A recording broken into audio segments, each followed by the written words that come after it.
Hey, did you know that the shade from trees near a stream keeps the water cool and the fish love that? Hey, I got one! See? Did you know that a strip of land like this running beside a stream is called a forested buffer?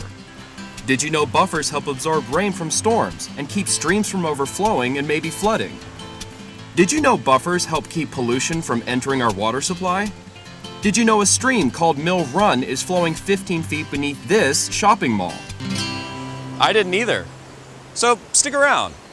Together maybe we'll learn something about the streams in our part of Pennsylvania.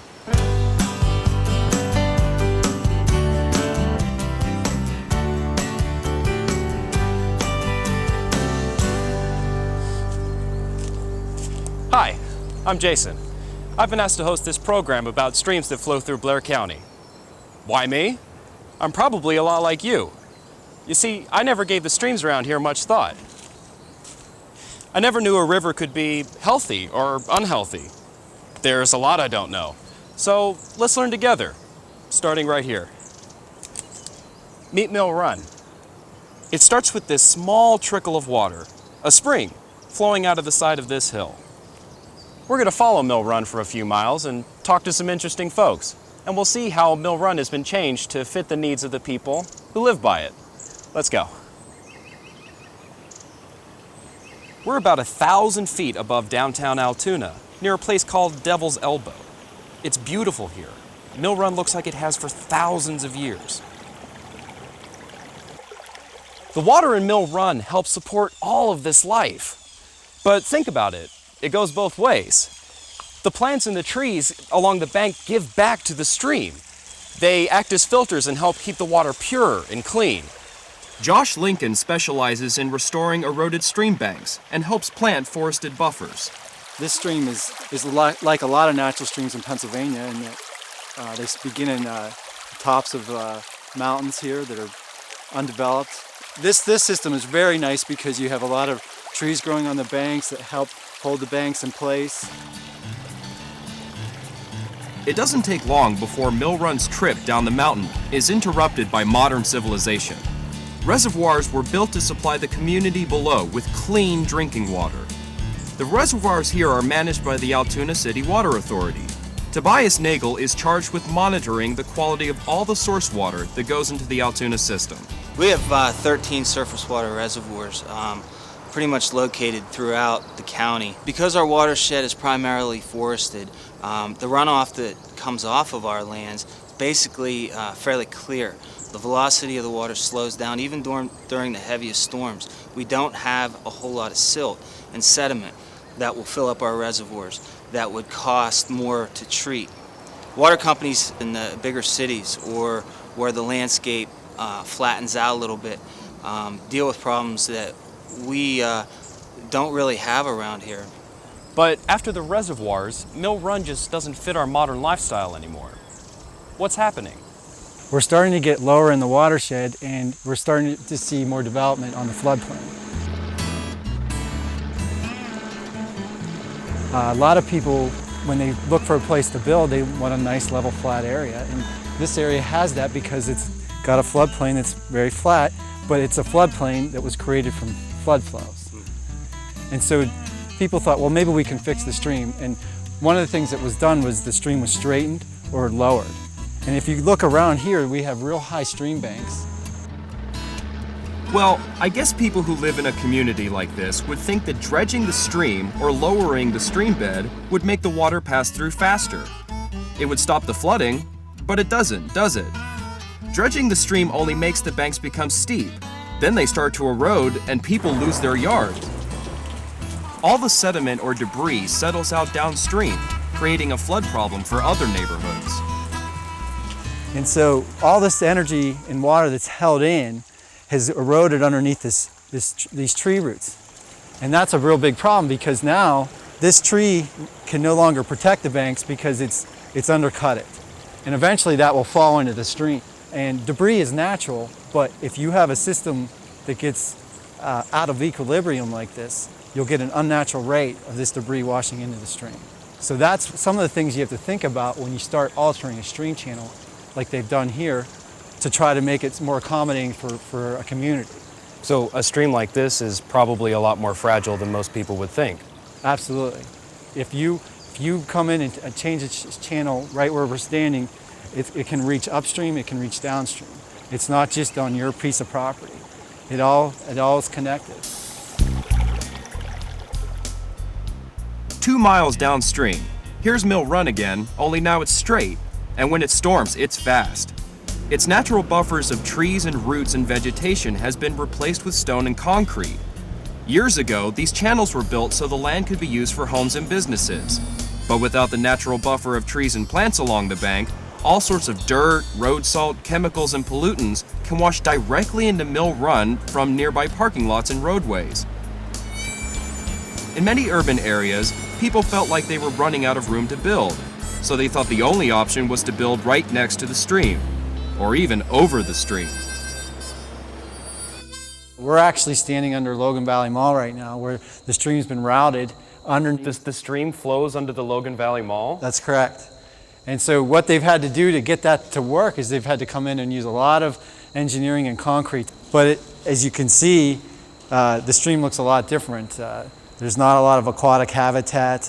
The water's barely moving. This area probably has to be maintained frequently because of all the sediments that drop out right here. Structures like this are built all the time because they serve a purpose, because there's obviously a function for it. But nowadays, engineers consider the natural processes of streams much more so than before. So let me see if I have this straight. A natural stream would have gently sloping banks with trees and grasses growing on both sides. This would help prevent sediment and debris from washing into the stream. And big trees help shade the stream and keep the water cool. Plants along the bank provide habitat for birds and wildlife.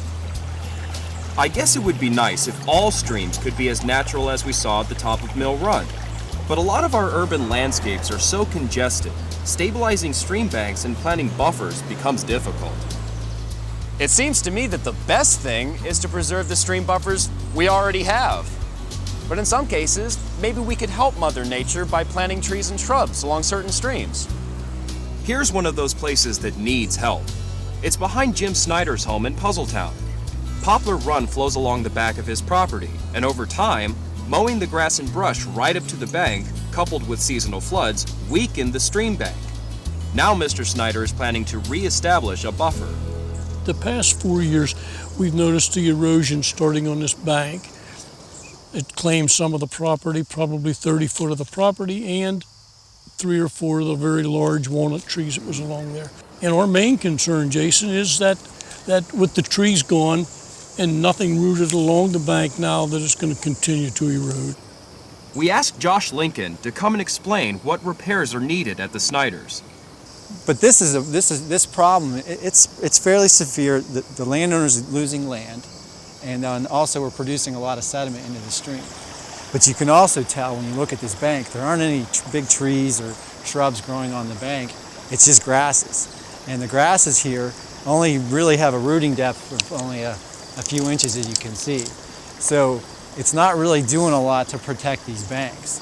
And so we could come in here and fix this very easily because we have the space and we have the ability to just come in here and grade these banks to a better angle and then plant riparian trees along the banks to protect the banks. Now we can plant some other trees, shrubs that will become established, you know, in 3 to 4 years. But to get the real benefit of the woody trees, it takes a long time. I never thought about how important it is to pay attention to what we do to the area near a stream or floodplain. It really does make a difference. I talked about this with Charlotte Sprinkle. She lives near Philadelphia and works for the Chester County Conservation District.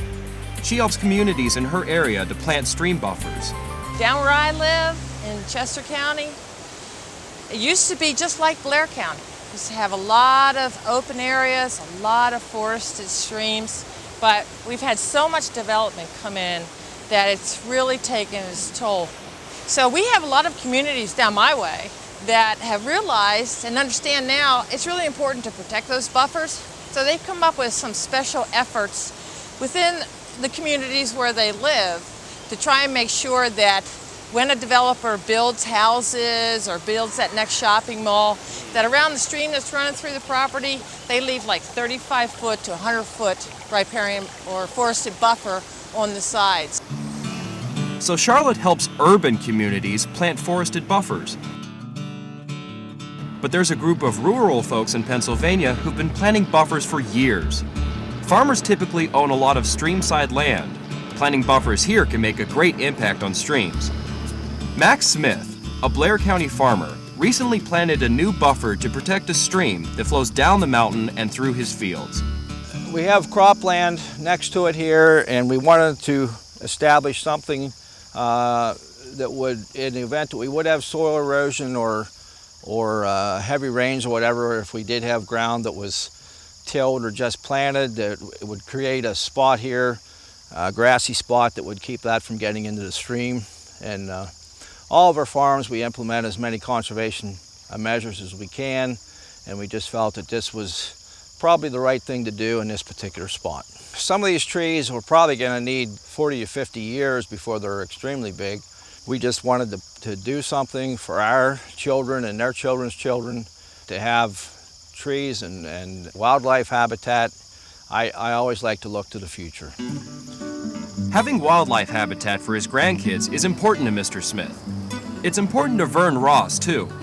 Mr. Ross retired from the Pennsylvania Game Commission as the executive director and now serves as the director of Pennsylvania Wildlife for Everyone Endowment Foundation.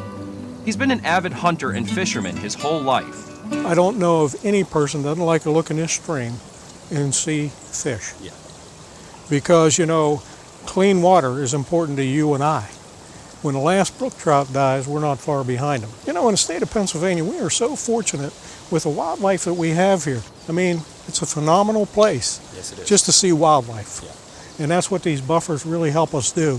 You know, in the state of Pennsylvania, we have 3.7 million people who are wildlife watchers. Right. We have over 1 million hunters in the state, and they contribute over $800 million to our economy. So these wild places where the wild critters live mean so much to me and to you and to all Pennsylvanians.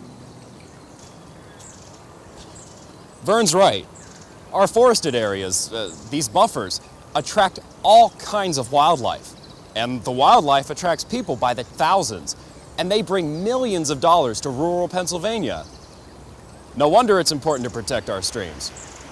So forested buffers in any community, whether they're real or whether they have to be constructed, are really important. It's an equilibrium. It's a system that's in balance, and when you take it out of balance, it can unwind. We're very blessed and fortunate that our source water originates from land that's 96% forested. I can't emphasize enough the economic impact that these areas have. I always like to look to the future. Looking to the future. That's what these forested stream buffers are all about. Cleaner water for us to drink. Less soil erosion, less maintenance. Better habitat for birds, fish, and wildlife.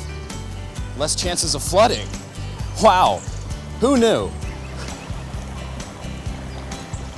You know, these streams were here thousands of years before us. They'll be here thousands of years after we've gone. We can't change the past, but we can watch what we do in the future. Think buffers. Think reasonable conservation for all the wonderful resources we have right here in Pennsylvania. Thanks for watching.